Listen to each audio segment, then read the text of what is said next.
आज की मुरली का शीर्षक है कड़े ते कड़ी बीमारी है किसी के नाम रूप में फंसना। कड़े ते कड़ी बीमारी कौन सी बताई बाबा ने? किसी के नाम रूप में फंसना। ये सारा संसार ही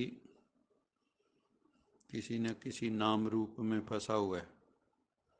और ये जो प्रकृति का जगत है ये है ही नाम रूप वाला। हमने यहाँ पे हर चीज को कोई ना कोई नाम दे रखा है, कोई ना कोई रूप दे रखा है। जो अरूप भी हैं उनके भी नाम तो हैं ही। जैसे वायु है, दिखाई नहीं देती, आंखों का विषय नहीं है वो, लेकिन स्किन पे महसूस तो होती है ना, पंखा चल रहा है। तो महसूसता तो है ही प्रकृति की। लेकिन सबसे ज्यादा जो बाबा यहाँ कह रहे हैं नाम रूप की बात, वो है देहधारियों के नाम रूप में फंसना। किसी की खूबसूरती को देखकर उस पे जो है अपने आप को न्यौछावर कर देना। और उसके कारण भारत में बहुत ऐसी बातें, युद्ध भी हुए। तो ऐसी कई कहानियां हैं। तो बाबा कहते हैं कड़े ते कड़ी बीमारी है किसी के नाम रूप में फंसना। दुनिया वाले तो फंसे ही हुए हैं, लेकिन हम बाबा के जो योगी तपस्वी बच्चे हैं, जो भगवान के आदेश निर्देश पर चलते हैं, उनको तो बाबा ये कह रहा है कि इस नाम रूप की बीमारी से मुक्त करो खुद को और अपनी चेकिंग करो अपने भीतर कि मैं योग में बैठता हूँ तो मेरे सामने कोई नाम रूप तो नहीं आता है। जैसे आप योग में बैठे तो याद तो भगवान आना चाहिए, नाम शिव बाबा, रूप ज्योति बिंदु। ब्रह्मा भी फरिश्ता है, वो भी आत्मा, ब्रह्मा की आत्मा भी ज्योति बिंदु है। इस वक्त फरिश्ते रूप में है, फिर वो भी बिंदु रूप में होगा। तो नाम रूप एक तो दुनियावी है जो विषय भोगों की तरफ ले जाता है, एक नाम रूप इलाही है जो हमें नाम रूप से मुक्त करता है। जब हम बिंदु में स्थित हो जाते हैं तो नाम रूप से मुक्त हो जाते हैं। तो बाबा ने कहा कड़े ते कड़ी बीमारी है किसी के नाम रूप में फंसना। फंसना नहीं है, मेन बात है फंसना। नाम रूप तो रहेंगे, आंखें भी हैं तुम्हारी, है ना। आप सड़क से गुजरोगे तो जिस नाम रूप को जानते हो वहां अटक जाते हो। नहीं तो इतने दुनिया घूम रही है। आप दिल्ली में जाओ तो आप कहीं अटकते हो नहीं, लेकिन जिसको हम विशेष रूप से जानते हैं उसके नाम रूप में अटक जाते हैं। लेकिन बाबा कहते हैं कि तुम्हें पता लग गया है कि ये नाम रूप जो है बाहरी प्रकृति का है, 5 तत्वों का बना हुआ ये पिंड है। तो क्या करना है अब? इससे मुक्त होना है और अपनी बुद्धि को परमात्मा के नाम रूप में फंसा लो। कोई मनाही नहीं है, क्योंकि परमात्मा का नाम रूप मुक्त करने वाला है और दुनिया का नाम रूप बंधन में डालने वाला है। अंतर्मुखी बन इस बीमारी की जांच करो, चुपचाप बैठ जाओ और अपने भीतर देखो मैं किसी के नाम रूप में फंसा हुआ तो नहीं हूँ। कईयों को वस्तुओं की बीमारी होती, जरूरी नहीं व्यक्ति हो, वैभव हो, धन हो। कईयों को चीज़ों को होता है, खूबसूरत से खूबसूरत आर्टिस्टिक चीज़ें हो, वो होना कोई बात नहीं है कि सतयुग में भी किसी चीज़ की कमी नहीं होगी, सुंदर से सुंदर प्रकृति होगी वहाँ। लेकिन बुद्धि योग परमात्मा से टूटकर और उन वस्तुओं में चला जाए तो इसको दुर्भाग्य ही कहेंगे। सुंदरता होना बहुत अच्छी बात है, एस्थेटिक सेंस होना बहुत अच्छी बात है, लेकिन उसके कारण मेंटल जुनून हो जाए और उसमें फंस जाएं, उसके बिना रह ना सकें, तो ये बीमारी का रूप धारण कर लेता है। अतिशय सर्वत्र वर्जित, अति जो है वो सब जगह उसकी मनाही है, क्योंकि अति के बाद अंत आ जाता है। अंतर्मुखी बन के अपने भीतर खो के इस बीमारी की जांच करो और इससे मुक्त बनो।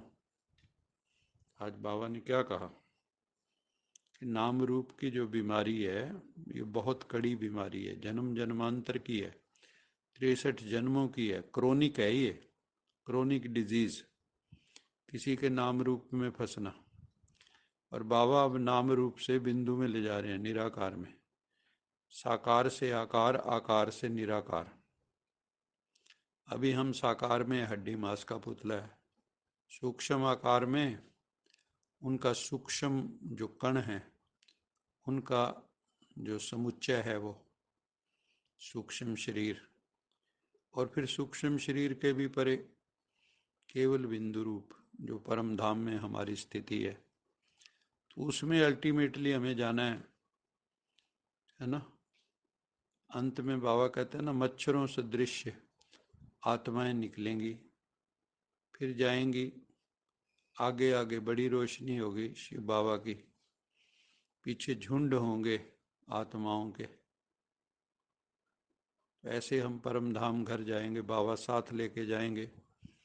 अभी तो हम अपने घर का ही रास्ता भूले हैं, आके बाबा ने बताया है कि तुम्हारा घर कौन सा है। हमने तो इस संसार को ही अपना घर समझ रखा है, यहाँ पक्के इंतजाम कर रखे हैं। प्रश्न है, नाम रूप की बीमारी को समाप्त करने की युक्ति क्या है, इससे नुकसान कौन कौन से होते हैं। आगे बाबा ने कहा नाम रूप की जो बीमारी है इसको कैसे खत्म करें, उसका क्या युक्ति है, क्योंकि युक्ति से ही मुक्ति मिलती है।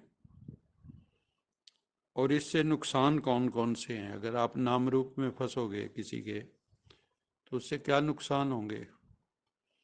उसका जब भी आपसे विछोह होगा, बिछोड़ा होगा, तो आप बहुत बुरी तरह से रोएंगे, फिर रोना पड़ेगा। जिनको भी हमने मेरा समझा है उनके वियोग होने पे आत्मा को पीड़ा होती है, और विशेष करके जिस आत्मा ने आपको बहुत सुख दिया इस जीवन काल में, उसके विछोह पे तो और भी ज़्यादा दुख पीड़ा होती है। अब भगवान हमें ऐसा मजबूत बनाना चाहते हैं कि सारे संसार के बीच में खड़ा होके आपके ऊपर कोई लेप क्षेप ना लगे। कबीरा खड़ा बाजार में सबकी मांगे खैर, ना काहू से दोस्ती ना काहू से बैर। ये है न्यारा प्यारापन की स्थिति। तो बाबा कहते हैं इस बीमारी को समाप्त करने की युक्ति क्या है। नाम रूप की बीमारी को समाप्त करने के लिए क्या करना पड़ेगा।